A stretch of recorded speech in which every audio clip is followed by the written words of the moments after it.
ये movie time travel पर based है और इसके 3 डिफरेंट एंडिंग्स हैं, जिसकी पहली एंडिंग के लिए मूवी की शुरुआत में एक आदमी को भागते हुए दिखाया जाता है, जो कि भागकर एक टेबल के नीचे छुप जाता है और अपनी डायरी में लिखता है कि अगर वो किसी भी तरीके से वापस पास्ट में जा सकता तो वो उस लड़की को बचा लेता। इस भागने वाले आदमी का नाम एवन है और उसका फ्लैशबैक दिखाया जाता है, जिसमें यंग एवन अपनी मॉम के साथ स्कूल जा रहा होता है और वो स्कूल पहुंचते हैं तो एवन की टीचर एवन की मॉम को उसकी बनाई बहुत सी डिस्टर्बिंग ड्राइंग्स दिखाती हैं, जिन्हें देखकर एवन की मॉम एवन से उनके बारे में पूछती है, लेकिन उसे इस ड्राइंग के बारे में कुछ याद नहीं होता। एवन को दरअसल ब्लैकआउट्स होते हैं, यानी उसे अपने पास्ट में की हुई बातें याद नहीं रहती। इसीलिए एवन की मॉम उसे डॉक्टर के पास उसका पूरा चेकअप करवाने ले जाती है और डॉक्टर एवन की मॉम से बोलता है कि एवन को चाहिए कि वो सब याद रखने के लिए अपनी डायरी में अपनी हर एक्टिविटी लिखे, जिससे आहिस्ता आहिस्ता उसकी मेमोरी खुद ही स्ट्रॉन्ग हो जाएगी। डॉक्टर साथ ही एवन की मॉम को बताता है कि उसको ब्लैकआउट स्ट्रेस की वजह से हो रहे हैं और उसको स्ट्रेस अपने फादर से ना मिल पाने की वजह से भी हो सकता है, जिस पर एवन की मॉम एवन को इसके फादर से मिलाने ले जाती है, जो कि एक मेंटल हॉस्पिटल में है। एवन अपने फादर से मिलता है और उसके फादर एवन को मारने की कोशिश करते हैं, जो देखकर सिक्योरिटी गार्ड्स उसे सर के पीछे जोर से मारते हैं, जिसकी वजह से उसकी डेथ हो जाती है। इसके बाद उसका फ्यूनरल रखा जाता है, जिससे एवन वापस आ रहा होता है। तो सीन चेंज करते एवन को बड़े होकर टीनेजर होते दिखाया जाता है और वो अपने दोस्तों लेनी, कैली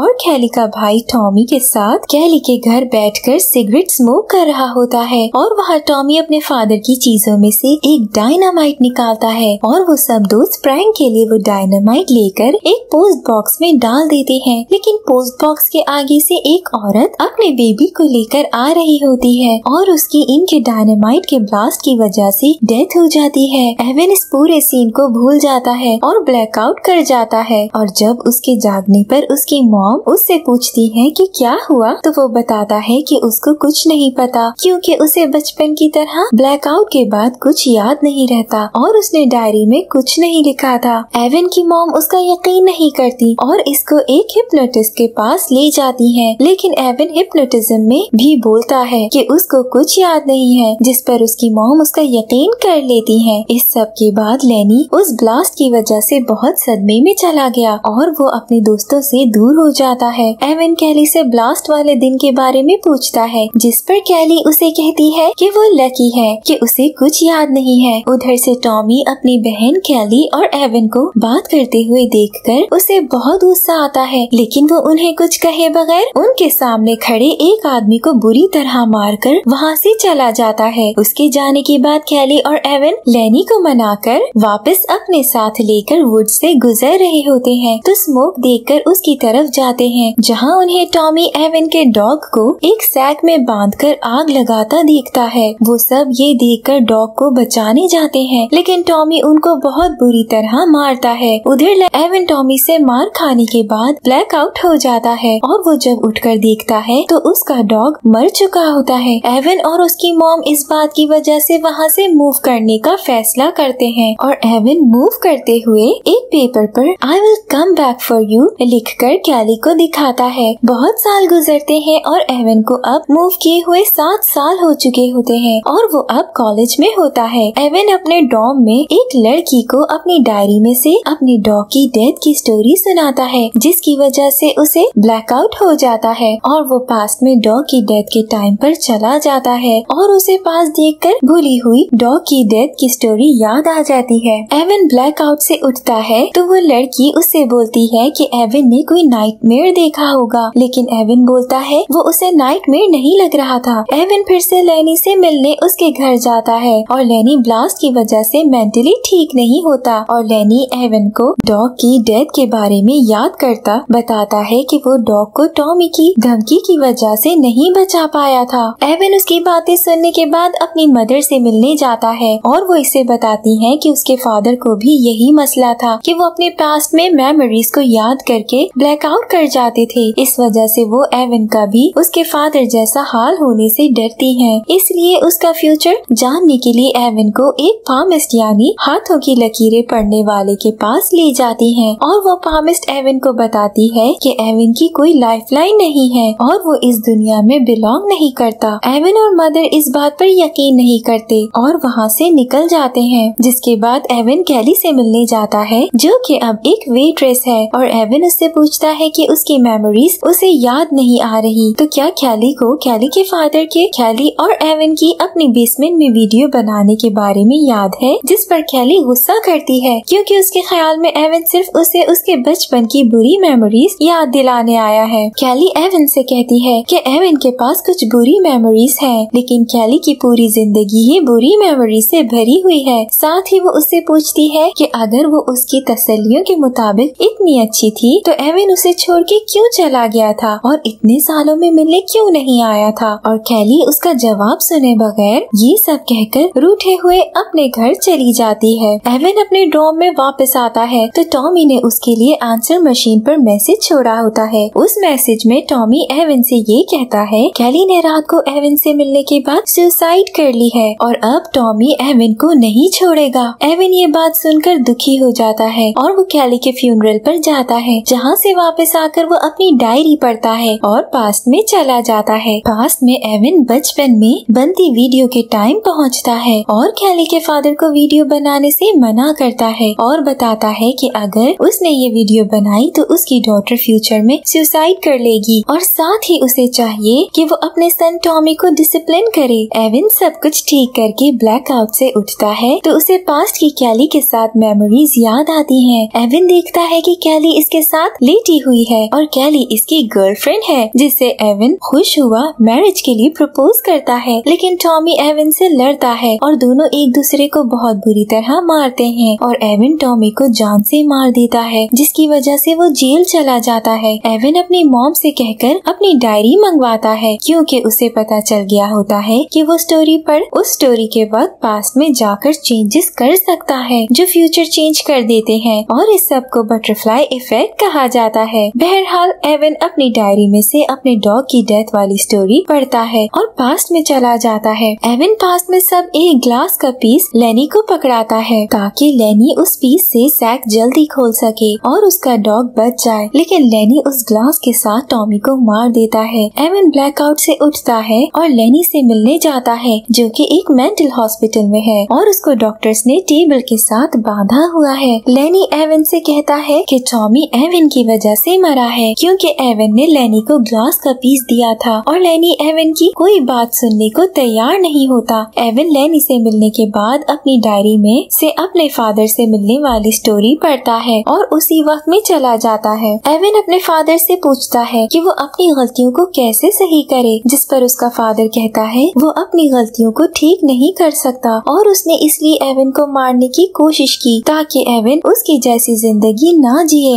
एवन ब्लैकआउट से उठता है और कैली के फादर के पास जाकर कैली का पता करता है, जिस पर कैली के फादर उसे कैली का एड्रेस बता देते हैं। एवन कैली से मिलता है जो कि अब एक ड्रग एडिक्ट जंकी हो चुकी है और एवन कैली से पूछता है कि वो यहाँ कैसे पहुँची, तो वो एवन को बताती है कि टॉमी की डेथ के बाद उसने टाउन छोड़ दिया था और वो गलत लोगों में आ गई थी। एवन ये सुनकर परेशान हुआ अपने डोम जाता है और वहाँ अपनी डायरी से डायनामाइट ब्लास्ट वाली स्टोरी पढ़कर उस वक्त में पहुँच जाता है और वो वहाँ उस औरत को और उसके बेबी को ब्लास्ट से बचा लेता है, लेकिन ब्लास्ट जोन में खुद आ जाता है, जिससे डरकर वो ब्लैकआउट से उठता है और देखता है कि अब उसकी आर्म्स नहीं है। साथ ही उसे मेमोरीज याद आती हैं कि ब्लास्ट की वजह से उसके आर्म्स काटने पड़े थे और अब कैली और लेनी डेट कर रहे हैं। एवन कैली से पूछता है क्या उनके बीच में दोस्तों से ज्यादा बढ़कर कुछ है, जिस पर कैली एवन को बताती है वो एवन को शुरू से पसंद करती थी, यहाँ तक कि जब उसके पेरेंट्स की डिवोर्स हुई तो तब वो अपनी मॉम के साथ रहना चाहती थी, लेकिन उसने एवन के लिए अपने डैड के साथ रहने का फैसला किया था। एवन फिर अपनी मॉम से मिलने जाता है जिनको लंग कैंसर है और ये देखकर एवन ये याद करता है कि ब्लास्ट के बाद एवन की वजह से उसकी मॉम ने टेंशन में चेन स्मोकिंग स्टार्ट कर दी थी। एवन अपने डॉर्म में वापस आता है और अपनी डायरी में से वीडियो वाली स्टोरी पढ़ता है और पास्ट में चला जाता है। एवन पास्ट में जाकर कैली के फादर की चीजों में से डायनामाइट निकालकर ये सोचता है कि अगर वो इस डायनामाइट को जला देगा तो कैली के फादर इससे कहीं दूर फेंक देंगे और कोई भी इसकी ब्लास्ट जोन में नहीं आएगा। एवन डायनामाइट को आग लगाता ही होती है कि कैली के फादर एवन से डायनामाइट छीनते हैं, जिस पर डायनामाइट कैली के आगे जाकर गिर जाता है। कैली डायनामाइट उठाती है और डायनामाइट कैली के हाथ में ब्लास्ट हो जाता है और उसकी डेथ हो जाती है। एवन ब्लैकआउट से उठता है और देखता है कि पहली बारियों की तरह उसकी सारी मेमोरीज आ गई हैं, जिससे उसे पता चलता है कि अब वो मेंटल हॉस्पिटल में है और उसकी वजह से कैली की डेथ हुई है। एवन डॉक्टर से अपनी डायरीज मांगता है, लेकिन डॉक्टर इसे बताते हैं कि इसकी कोई डायरीज नहीं है। एवन ये सुनकर परेशान होता है, लेकिन हिम्मत न हारते हुए अपनी मॉम से मिलता है और उनसे अपनी डिलीवरी की वीडियो मांगता है। एवन ये वीडियो लेकर भागता है और टेबल के नीचे आकर छुप जाता है और ये मूवी के स्टार्ट का सीन आ जाता है। एवन अपनी डिलीवरी की वीडियो देखकर ये सोचता है कि जब तक वो पास्ट को चेंज करता रहेगा तब तक उसके फ्रेंड्स के फ्यूचर अच्छे नहीं होंगे और उसे चाहिए कि वो अपने आप को मार दे। और वो फिर पास्ट में अपनी मॉम के वूम में चला जाता है और इधर उसके दिमाग में उस पामिस्ट की बात एको कर रही होती है कि एवन की कोई लाइफलाइन नहीं है और वो अपने आप को मार देता है, जिसकी वजह से उसकी मॉम का मिसकैरेज हो जाता है और एवन कभी पैदा ही नहीं होता, जिसकी वजह से बाकी सारे लोग खुश रहते हैं। कैली और टॉमी अपने पेरेंट्स की डिवोर्स के बाद अपनी मॉम के साथ रहने लग जाते हैं और लेनी बिल्कुल नॉर्मल चाइल्डहुड गुजारता है। और अब आती है इस मूवी की थर्ड एंडिंग। इस मूवी की थर्ड एंडिंग में एवन और कैली एक दूसरे को देख के